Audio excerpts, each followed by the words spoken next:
like this one that can illustrate the intensity of the shaking and how widespread it was in the Chile earthquake versus one that we're going to put up also to illustrate the one that occurred right underneath Haiti. But why, seismologically, did this one cause such less damage than the one in Haiti did?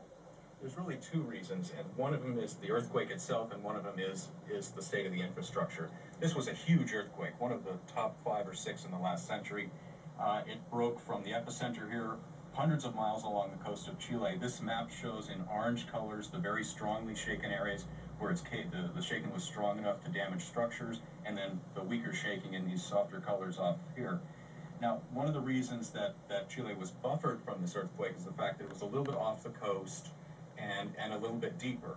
But the shaking was still quite strong. Had Chile had a vulnerable infrastructure, the devastation would have been far worse. Chile has a modern infrastructure, good building codes, right, so they were relatively protected. And conversely, the epicenter in Haiti was basically right underneath Port-au-Prince. That's right. The Enriquillo Fault that runs right past Port-au-Prince created a magnitude 7 earthquake about the same size as that struck the San Francisco area in 1989 during the World Series. Right.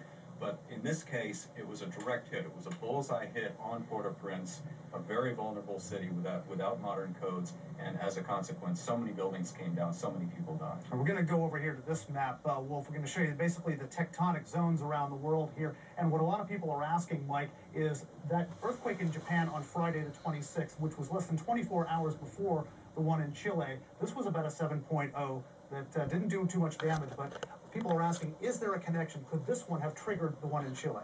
We don't know that there is a connection. We don't believe so. The Pacific Ring of Fire produces earthquakes and volcanoes all the way around this area. This is where the plates of the earth are interacting, sliding and grinding past each other.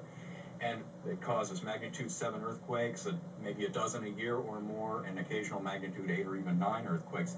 Each one of those causes shaking that spreads over the earth, but there's really no understanding scientifically about the relationship between a moderate magnitude earthquake in Japan and something that happens thousands of miles away. All right, and Wolf, you had a question for Mike as well.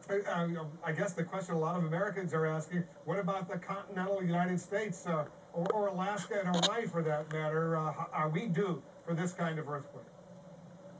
We have a map to illustrate that. We can step over here, the seismic hazard for the United States. Yeah, this map shows the seismic hazard zones of the United States. The colors of this map are those areas that have a particular seismic hazard. This is a map that the USGS produces, and it goes into creating the building codes.